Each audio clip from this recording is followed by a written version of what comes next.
بسم الله الرحمن الرحيم الحمد لله والصلاة والسلام على رسول الله أما بعد اللهم ربي يسر ولا تؤسر وتمم بالخير سبحانك لا علم لنا إلا ما علمتنا إنك أنت العليم الحكيم Assalamu alaykum va rahmatullohi va barakatuhu. Hurmatli ustozlar va qarindoshlar. Bugungi tafsir darsimiz Ali Imron surasi 63-oyatdan 71-oyatgacha. A'udhu billahi minash shaytonir rojim. Bismillahir rohmanir rohim.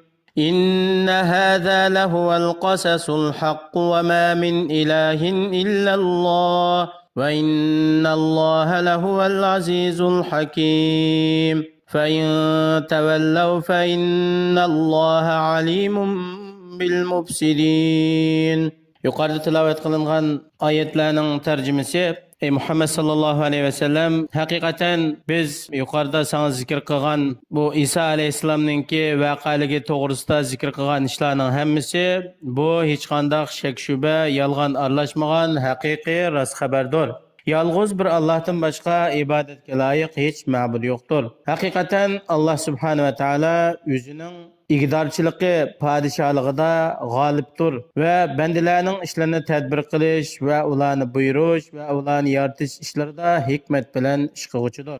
Agar bu mushriklar yoki shu davrdagi ahli kitoblar sen apkagan haqiqatdan yuz o'risa, ular sana ergashmasa, bu nimadan desa ularningki niyatining buzuqligi, aqidasining buzuqligi va o'zlarining payg'ambarlarga bergan va'dasiga amal qilmaganlikdan iborat. Allah subhanahu wa ta'ala zaminda buzg'unchilik qiluvchilarni nayt yaxshi bilguchidir, ularni qilmishiga asosan jazolaydi. قل يا أهل الكتاب تعالوا إلى كلمة سواء بيننا وبينكم ألا تعبد إلا الله ولا نشرك به شيئا ولا يتخذ بعضنا بعضا أربابا من دون الله فإن تولوا فقولوا اشهدوا بأننا مسلمون يا أهل الكتاب لم تحاجون في إبراهيم وما أنزلت التوراة والإنجيل إلا من بعده أفلا تعقلون Ey Allah'ın elçisi, o ehli kitaplarga esla deydi. Ey ehli kitaplar, kelinglar. Hammamizning arasida o'rtaq bo'lgan, barobar bo'lgan adil biz bir so'zga jo'g'lashaylik.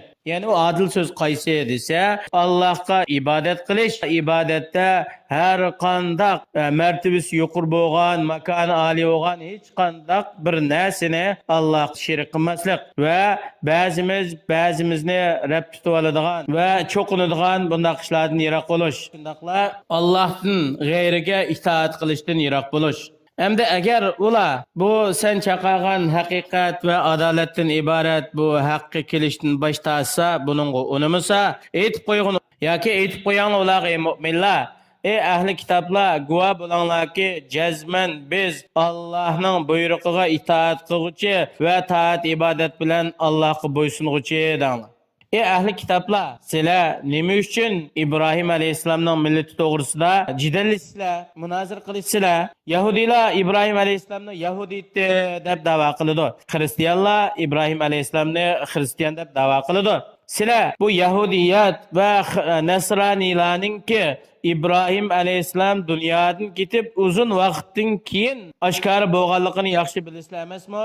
Sizlar o'zinglarning aqlinglar orqali degan so'zinglarningki botil ekanligi va gumoninglarning xato ekanligini bilmamsizlar? ها أنتم هؤلاء حاججتم فيما لكم به علم فلم تحاجون فيما ليس لكم به علم والله يعلم وأنتم لا تعلمون Ey ahli kitoblar, sizlarga nozil bo'lgan kitobda va sizlarga dininglarda buyurilgan, ya'ni Muhammad alayhisalomga ergish to'g'risida ish to'g'risida jidallashyapsizlar. Nima uchun sizlarda hech qanday bir ilm yo'q, sizlarning dininglardan burilmagan, sizlarga nozil bo'lgan kitobda so'zlanmagan, ya'ni İbrahim alayhisalomning ish to'g'risida munozirlashib jidallasizlar.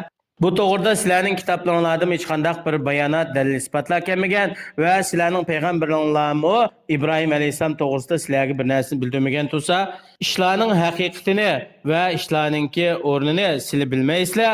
Alloh nihoyat yaxshi bilguchidir.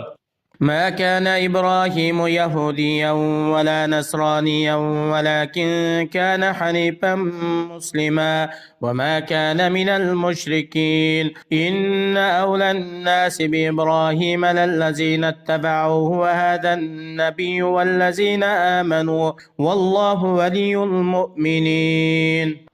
Yani İbrahim Aleyhisselam Yahudi milletidir emas, Yahudiyet dinidir emas, Hristiyan milletidir emas, yani Hristiyan dinidir emas. Lekin İbrahim Aleyhisselam bolsa barliq batil dillardan yüz örüp haq dinge mail boğuchi, yalğız bir Allah'a boysunguchi muvahhid mümin musulmandır. Ve şundaqla İbrahim Aleyhisselam'ın milletide deb Arab müşrikleri guman qilgan o'xshash İbrahim Aleyhisselam bularning dinidir emas.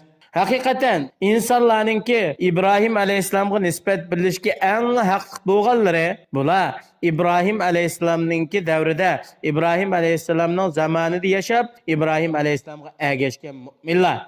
Ve şundakla yine keyinki ümmetlerinin içinde İbrahim Aleyhisselam'a nispet bilişki en hak doğan zat Allah'ın peygamberi Muhammed Aleyhisselam ve şu ümmetin Muhammed Aleyhisselam'a iman etken müminlerden ibaret. Allah subhanahu ve taala müminlara yardım bergüçü ve ularını muhabbet kılgıçıdır.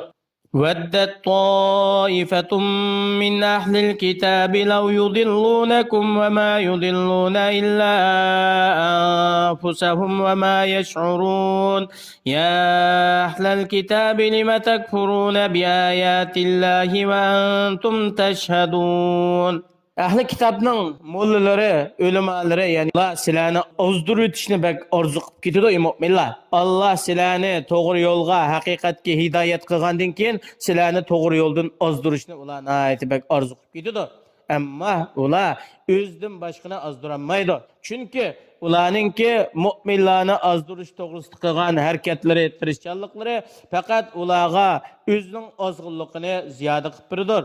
Ular o'zlarining ish harakatlarining oqibatining qanday bo'lganligini bilmaydi. Ey Yahudi Nasaralardan bo'lgan ahli kitoblar, sizlar nima uchun Allah subhanahu ve taala sizlarga nozil qilgan va bu kitobda Peygamberimiz Muhammed Aleyhisselam'ның ahir zamanda avatildigan haq peygamber ekanligini bildirdigan ochiq ma'lumotlar tursa, va sizlar buningki o'zinglarning kitobida bayon qilinganligiga guvoh bo'lib turug'liq, nima uchun ham Allohning oyatlarini inkor qilisizlar, Peygamberimiz Muhammed Aleyhisselamga ishonmaysizlar?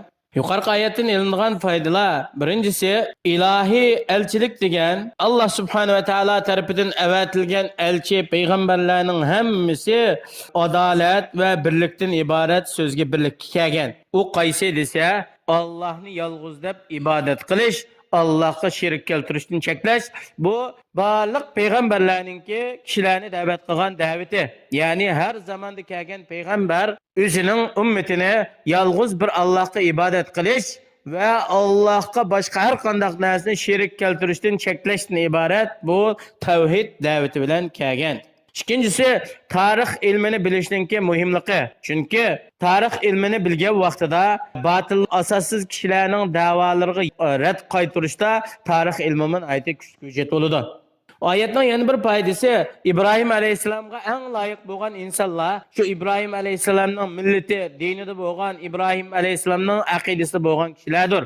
Amma İbrahim Aleyhisselam'ның dini xilaf qilib turib, aqidasiga qarshi chiqib turib, men İbrahim Aleyhisselam'ның dinida deb da'vo qiladi ekan, bu quruq da'voning hech nimaga foydasi bo'lmaydi. Hamda yuqorida bayon qilingan oyatlar ahli kitobning kofirlari va boshqalarningki shu ummatning mu'minlarini ozdirib o'tishga aytbak yirisman ekanligini bildirdi. Nima uchun desa, ularda bir xil hasadxo'rlik, chidamaslik, ko'rilmaslik bo'lganligi uchun. Ya'ni bular ajab iymon etib jannat kirib ketami, biz do'zax kirib azoblanib qolamizmi deb mu'minlarningki iymoniga haq ustida mustahkam turganligiga hasad qilib, ularni ozdirib, o'ziga o'xshash Allohning azobiga duchor bo'lishni bek orzu qiladi.